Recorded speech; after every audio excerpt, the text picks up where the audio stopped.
She wore the badge to guard and serve. However, at the back of that uniform became a mystery, burning with revenge. This isn't a movie plot. This, without a doubt, came about. A female joined the police pressure with one purpose: no longer justice, but homicide. And what's even scarier, she nearly got away with it. Interrogation rooms don't usually need to be loud. Sometimes they simply need a name, a reason, and a second. Because whilst the badge that's imagined to shield is used to smash, justice itself is forced to research one among its personal. This isn't only a murder story.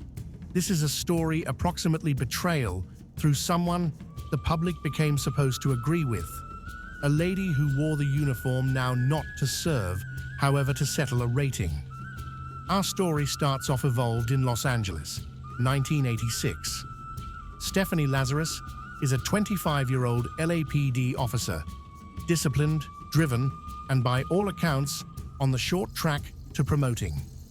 But behind her sharp uniform and polished demeanor lies a sour obsession.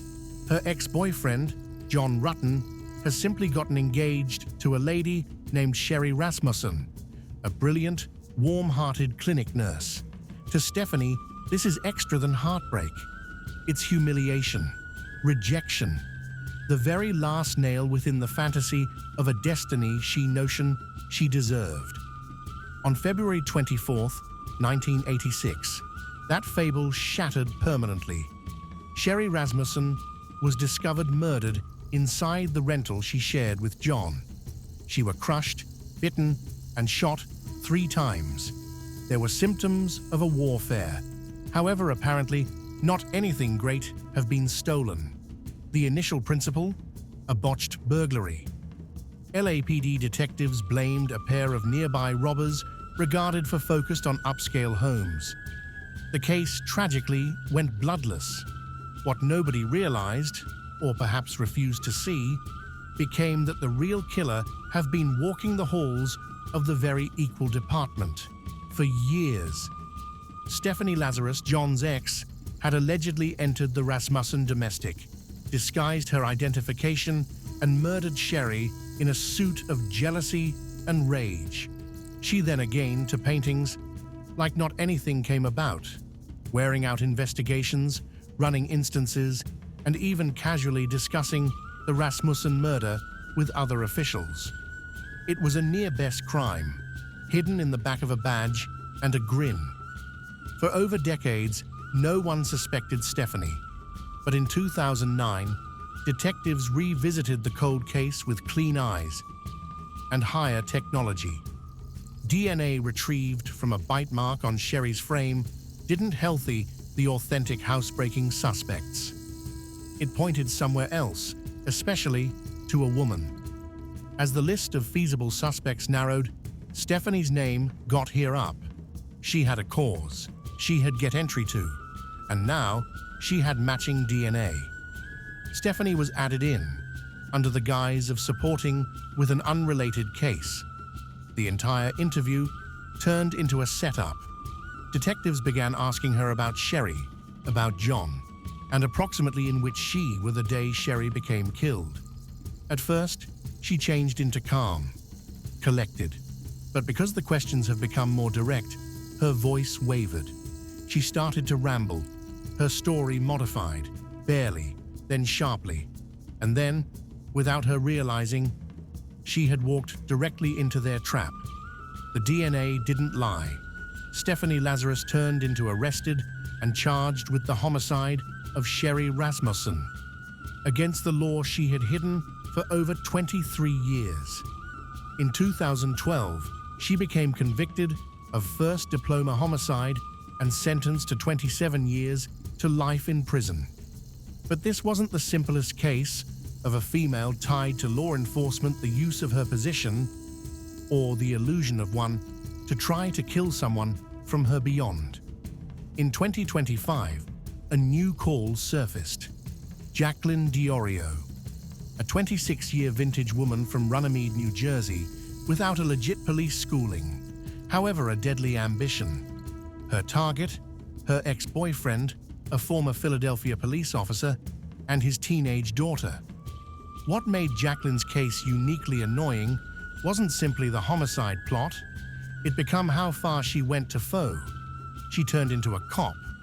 According to prosecutors, Jacqueline impersonated an officer, tried to reap controlled materials illegally, and maximum shockingly, hired a person she believed became a hitman to homicide both her ex and his daughter. The fee, $500 prematurely, and a promise of $12,000 once the process turned into accomplished. The setting? A Dollar General car parking zone, but the hitman turned into really a confidential informant running with police. Every verbal exchange changed into recorded.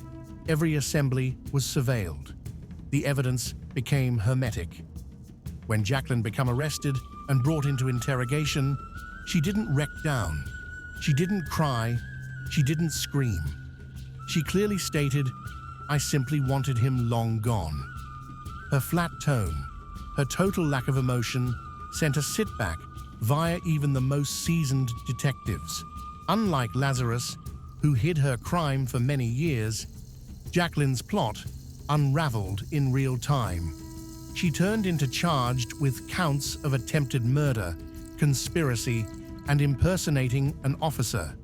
Her case quickly have become countrywide news, not due to the homicide itself, however due to the sheer audacity of the plan. She didn't just need revenge, she wanted whole erasure, and she became willing to fake being a cop to make it occur. Psychologically, both instances display chilling patterns. Stephanie Lazarus committed murder to take away romantic competition. Her crime was calculated, controlled, and hid. She trusted her function of power to stay invisible. Jacqueline Diorio, alternatively, acted out of uncooked emotion. Her plan lacked precision, but was equally risky. In each cases, the victims have been people as soon as cherished, and that made the betrayal all of the more scary. Both girls additionally crumbled within the identical region, the interrogation room.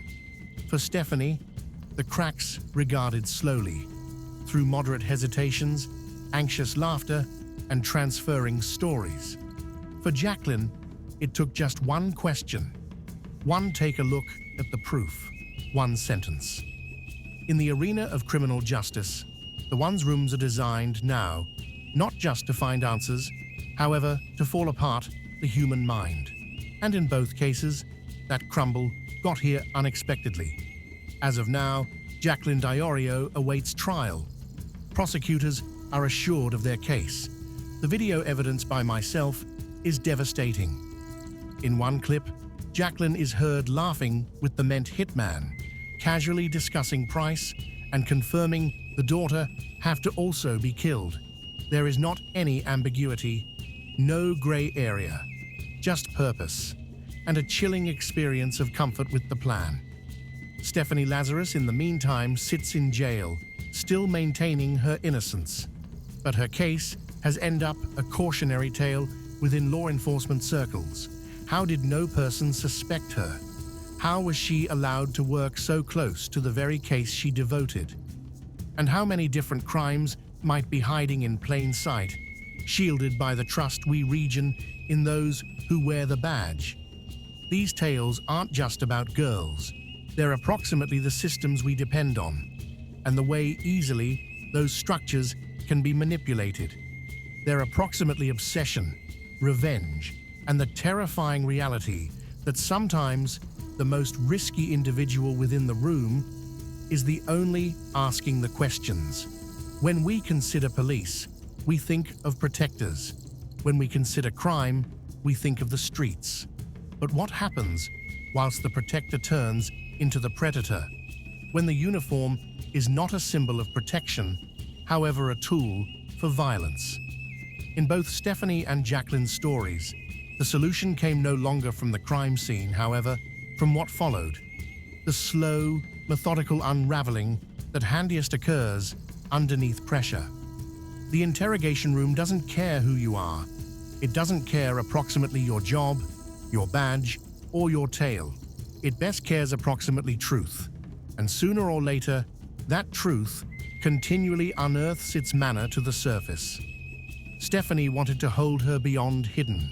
Jacqueline wanted to rewrite her destiny, but each forgot the equal component. The law may be sluggish, however, it in no way forgets. And when it comes difficult. But possibly what makes each these tales truly haunting isn't just the crime, but the approach. These weren't impulsive acts in a moment of rage. They had been premeditated, planned with chilling calm. Stephanie used her training, her expertise of proof managing, and her expertise of how to misinform and research. Jacqueline, however, used manipulation, faux authority, and cold detachment to transport pieces round a lethal game board. It wasn't pretty much revenge. It was approximately manage, taking again energy from someone who had taken it from them emotionally. In the mental profiles later compiled by forensic experts, each woman confirmed signs and symptoms of narcissistic developments, not complete-blown personality issues. However, dangerous dispositions, entitlement, lack of empathy, an inflated sense of self-significance. In both instances, the sufferers had been perceived now not as human beings, however, as barriers. And once that transfer flips, as soon as a person begins to peer others as disposable, the route to violence will become terrifyingly short. Interrogators are trained to identify those symptoms, not just what a suspect says, however, how they say it. When Stephanie changed into wondered, her overly exact solutions, forced laughter, and attempts to control the waft of communique had been all subtle red flags. With Jacqueline, it was the absence of emotion, the robotic tone, the entire loss of regret. These weren't the responses of innocent humans. They had been responses of people who believed they have been smarter than the system. But even the neatest criminals underestimate one aspect: time. Stephanie idea a long time could wash away the reality. Jacqueline idea appearing quick could bypass detection. Both have been wrong. Cold instances may sleep, however they don't die. And even the exceptional made plans can't account for one sudden issue: human mistakes. An incorrect sentence, an ignored element, a careless text. That's all it takes. One crack, one fracture, and everything collapses. And even as their stories may seem first-rate, outliers, they may be in reality cautionary memories. Every year, officers are investigated for abuse of energy. Every year, crimes are devoted by those who were once considered the good ones. The badge is robust, but it's no longer resistant to darkness. And while that darkness takes root at the back of authority, it's now not just one lifestyles that's shattered. It's the public's belief that suffers. Ultimately, those instances leave us with one very last question, the one that lingers lengthy after the trials and sentencing are over. How many greater are available? How many greater women and men are using their knowledge of the gadget, their positions of accept as true with, to cover something sinister? The reality is, we might also never understand. But as long as interrogation rooms exist, as long as there's a person willing to invite the hard questions, justice will continually have a hazard to trap up. In the cease, the badge didn't save her, the truth did. Let us recognize what would pressure a person to turn law into a weapon. And must we ever actually accept as true with the humans behind the uniform? Tell us in the remarks, due to the fact memories like this are only getting darker.